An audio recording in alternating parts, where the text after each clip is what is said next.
What's up, buddies and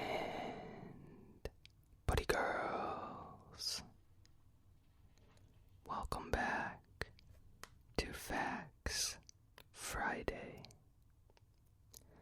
Today we are going to be going way back in time and talking about the history of Mesopotamia. If you like this video, then please give it a thumbs up, leave a comment, share, and subscribe. Let's get started.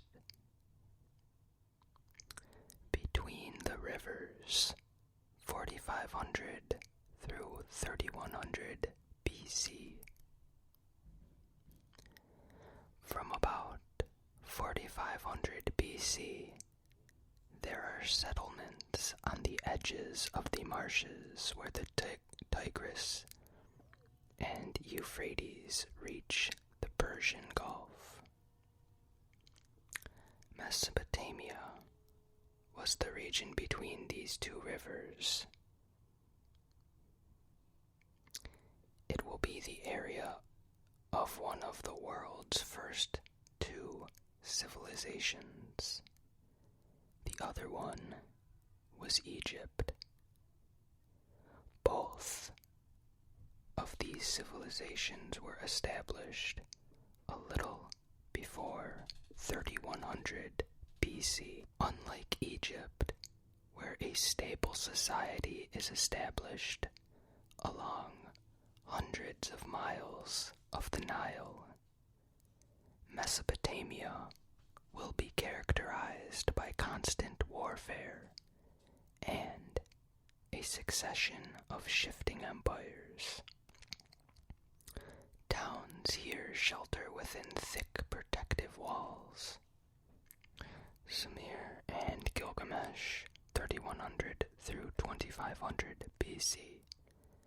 Sumer, close to the mouths of the Tigris and Euphrates, is where the first Mesopotamian towns developed.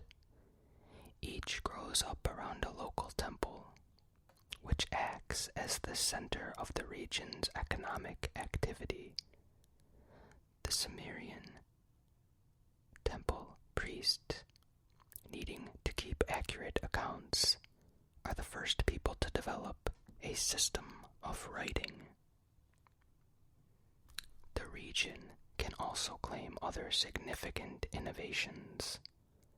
The first known potter's wheel, dating from around this period, has been found in Mesopotamia, and a Sumerian ruler, the semi-historical Gilgamesh, is a hero of the world's earliest surviving work of literature, the Epic of Gilgamesh. Gilgamesh is listed in later Sumerian records as the king of Uruk and builder of its great city wall. He may be largely legendary, but his city is real enough as an early center of civilization.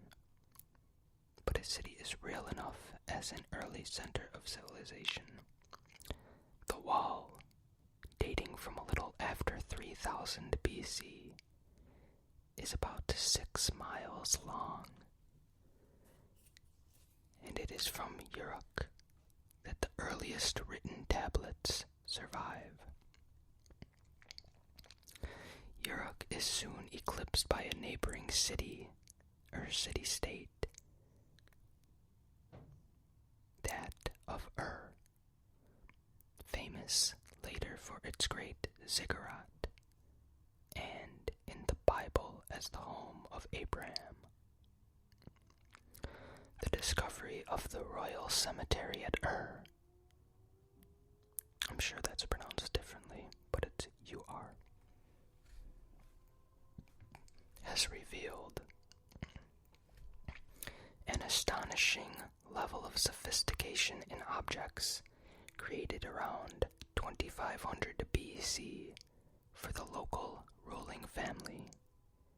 But in about 2300 BC, both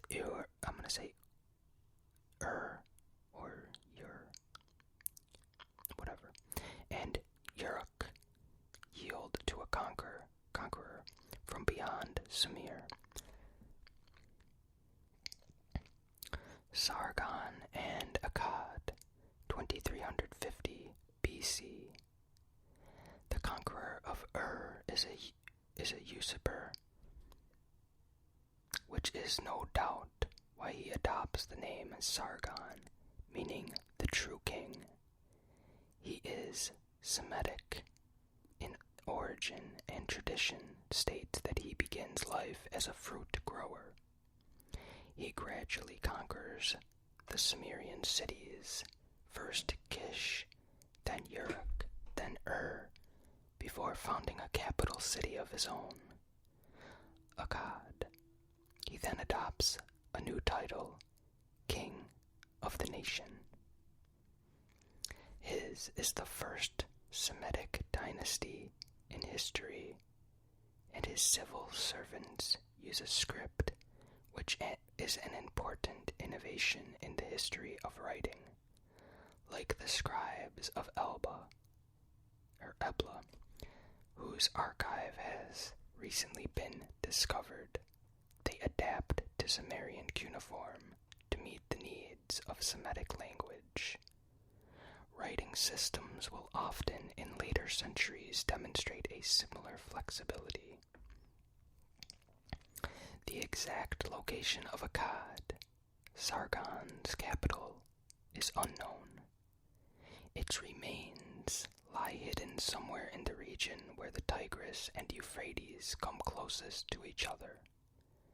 This is the natural place for a capital city.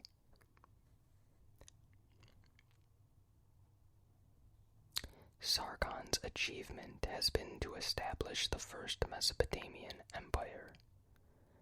There will be many more, but few of much greater extent. The Akkadian sphere, or Akkadian, of influence, either through direct conquest or effective control of trade, stretches at its peak from the Mediterranean coast of Syria to the head of the Persian Gulf. The empire of Sargon and his descendants last for some 150 years, before slowly disintegrating and being overrun by tribes from the north. Babylon, Assyria, and others from 2200 BC, over the next 1500 years or more, Mesopotamia goes through many periods of chaos, with small city-states struggling for power or for survival. But there are also times of imperial stability, when centralized control is re-established. The two centers on which the greatest empires of the region are based are Babylon and Assyria. There are also periods when much of Mesopotamia is controlled by powers outside the area, notably the Hittites from the 17th century, and eventually the independence of Mesopotamia is brought to an end by the Persians, who overwhelm Babylon in 539 BC. Therefore, the region of the two rivers becomes, for the next 1,000 years or more, a province within a succession of alien empires, those of the Persians, the Hellenistic Greeks, the Parthians, the Sasanians. It is admittedly a province of considerable importance. The first Hellenistic ruler, Seleucus, I'm not sure if that's how it's pronounced, Seleucus maybe, makes his capital on the west bank of the Tigris at the point closest to the Euphrates. From 129 BC, a site on the Abbasid bank of the river is developed by the Parthians as Ctesiphon,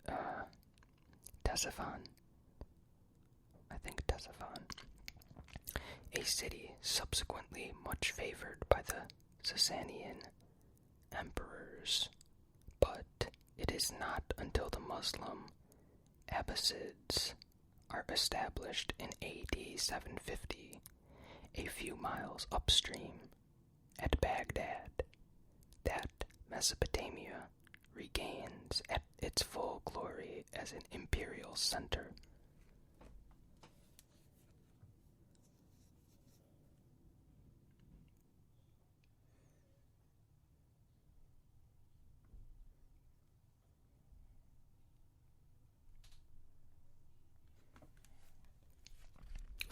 Baghdad, 8th century. In their new city of Baghdad, the Abbasid caliphs adopt the administrative system of the long-established Persian Empire. Persian Muslims are as much involved in the life of this thriving place as Arab Muslims. Here Islam outgrows its Arab roots and becomes an international religion. Here, the Arabic and early Persian languages coalesce to become, from the 10th century, what is now known as Persian. Combining words from both sources and using the Arabic script. Here, Mesopotamia briefly recovers its ancient status at the center of one of the world's largest empires. At no time is this more evident than in the reign of the best known of the Abbasid caliphs, Harun al-Rashid,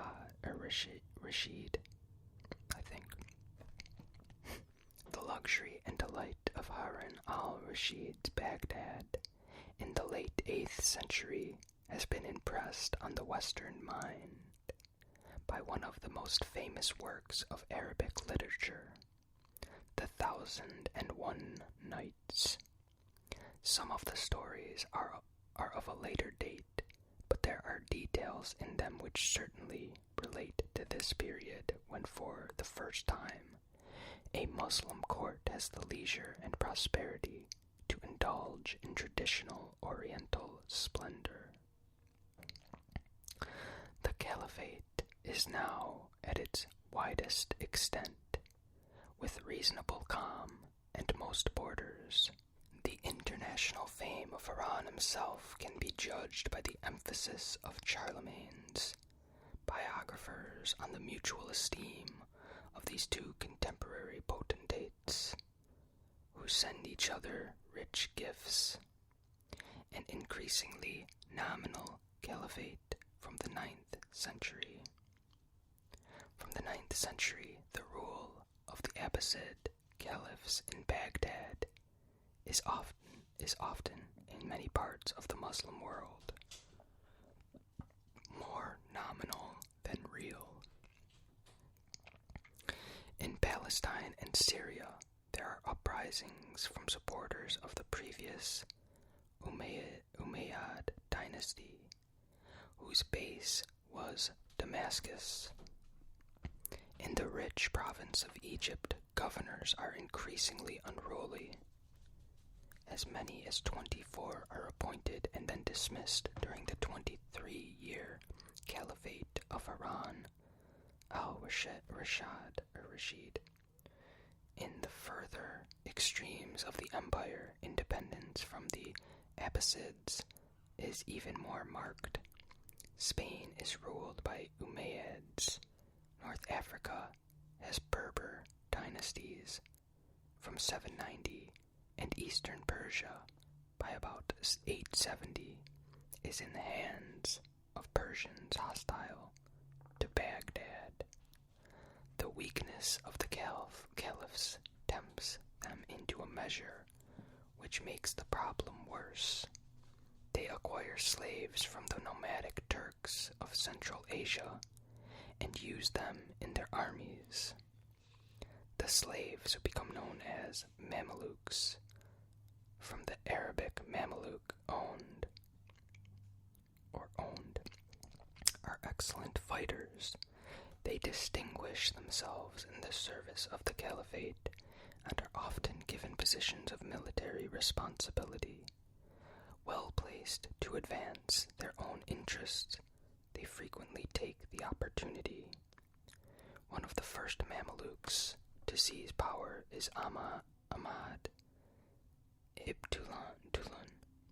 In the early 870s, he takes control of Egypt. By 877, he has conquered the Mediterranean coast through Palestine and up into Syria.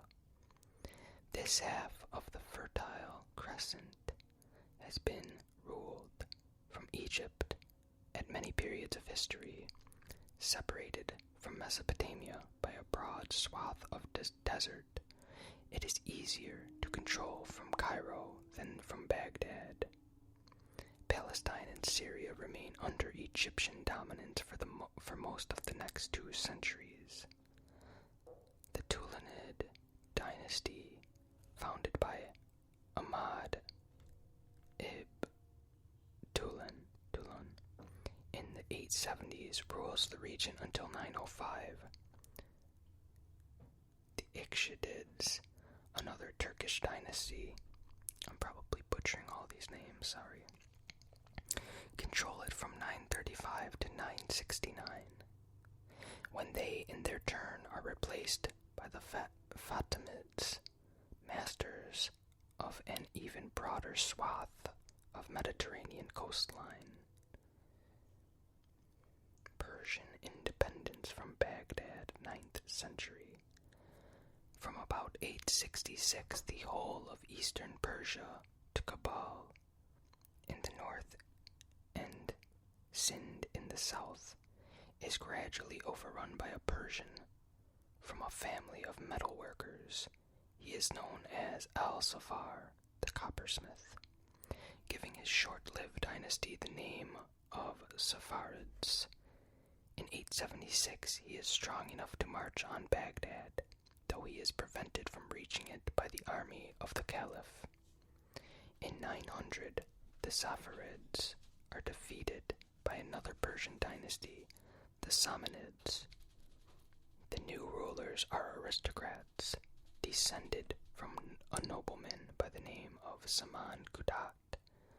They preside over the first conscious revival of Persian culture since the Arab conquest. The slow end of the Abbasid. Let's start over. The slow end of the Abbasids, 10th through 16th century. There are times in the 10th century when the caliphs have little power outside the confines of Baghdad itself, but from the 11th century their prestige is to some degree restored. This is thanks to the Seljuk Turks, who recover a large empire and rule it from Baghdad, accepting the subordinate title of Sultan and deferring to the caliphs as the superior religious authority.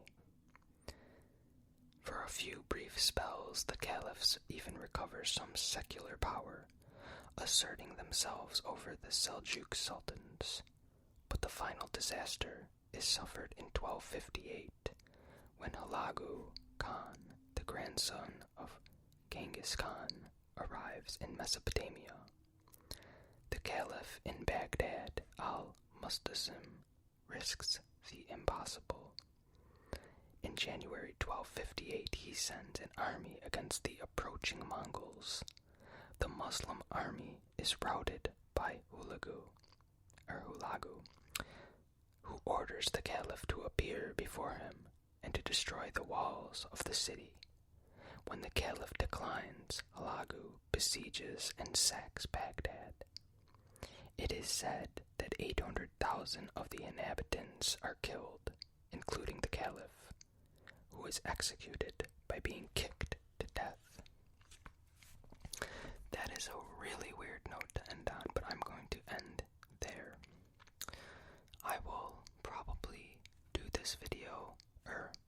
finish the rest of this in another video. I'm thinking on Monday, because there's not a ton left, so Monday's video might be a little shorter. I can't finish this right now because I've been having issues with my internet. It's been going on and off. I just spent a lot of time getting it back up, so yeah. It's a little later than I wanted to do this today. I'm gonna have to find some time to record